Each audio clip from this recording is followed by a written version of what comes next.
फिर निवेदन है जो पहले कथा में कहा, आज फिर कहते हैं, पर धन और पर नारी। पर धन और पर नारी एक दिन बर्बाद कर कर ही छोड़ते। पराई स्त्री पर पड़ी हुई दृष्टि और पराये धन पर पड़ी हुई दृष्टि हमें बर्बादी की ओर लेकर चली जाती।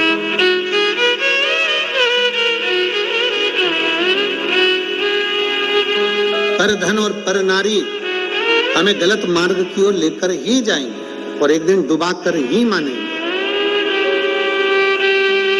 निश्चित है।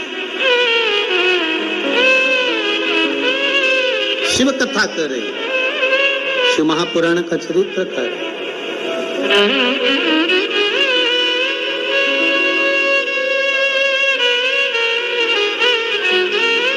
प्रयास करो। कितना सुंदर हम जहां ठहरे हैं, जिस बिला में, वहां के सामने देखो तो समुद्र की लहरें पड़ती रहती हैं सामने, समुद्र की। कितना सुंदर ज्ञान है। समुद्र में माणिक मोती सोना चांदी डाल दो, समुद्र किनारे पर छोड़ेगा क्या? नहीं। और समुद्र में कचरा पटक दो, वो किनारे पर लगा देता है। शिव महापुराण भी यही कहती है कि जीवन में अगर कोई गलत विचार, गलत सोच, गलत दृष्टि, गलत भाव हमारे अंदर आ रहे हैं तो मन से समुद्र की लहर की तरह कचरे को बाहर फेंको। और भगवान का नाम अगर उतर रहा है, कोई अच्छा कार्य जिंदगी में आ रहा है तो उसको अपने अंदर उतारने का प्रयास करो, उसको अपने भीतर उतारिए, उसको अपने अंदर ले जाने का प्रयास करिए, उतारने का प्रयास करिए।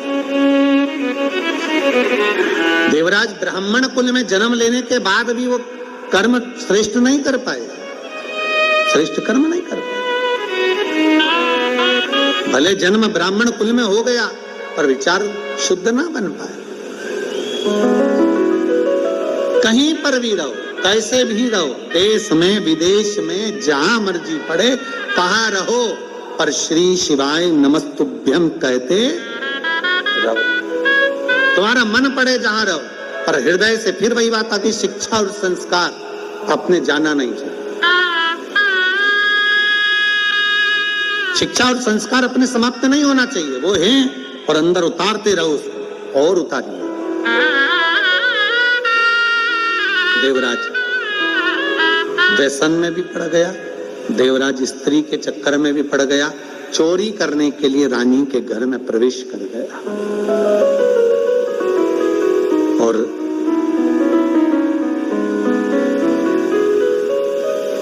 चोरी करने के लिए जब रानी के घर में प्रवेश करे, रानी का हार चाहिए था चोरी करने के लिए, जब अंदर गया, हार चुरा कर लेकर जब भागा, राजा को सूचना मिल गई कि रानी का हार कोई चुरा कर भागा है, पीछे पीछे पीछे पीछे दूतों को लगा दिया, पीछे पीछे दूतों को लगा दिया। चोरी का हार लेकर कहां जाता है? कहीं छुपने का स्थान नहीं मिला। एक शिवालय था, शंकर जी का मंदिर, उसको लगा ये टूटा फूटा मंदिर है, शिवालय है, उसके अंदर प्रवेश कर गया।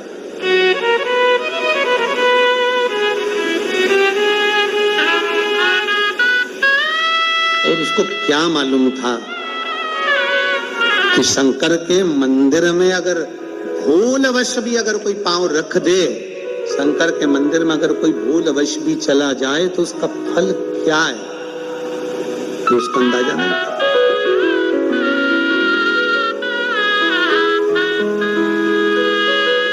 प्रवेश कर गया, शिव कथा का स्मरण चल रहा था। कोई बुजुर्ग ब्राह्मण बैठकर कथा का वाचन कर रहे थे, बीच बीच में चिल्ला रहे थे, हर हर। थोड़ी देर में कथा हो, हर हर।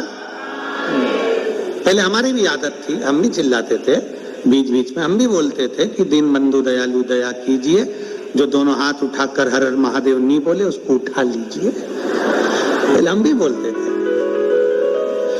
पर हमने बोलना बंद कर दिया जब से लोगों ने पत्र लिखना चालू करे।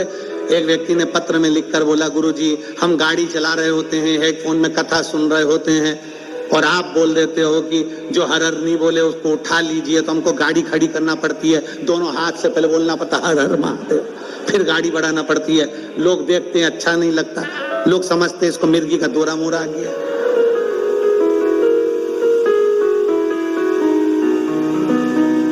इसलिए हमने ये सब बोलना धीरे धीरे बंद कर दिया।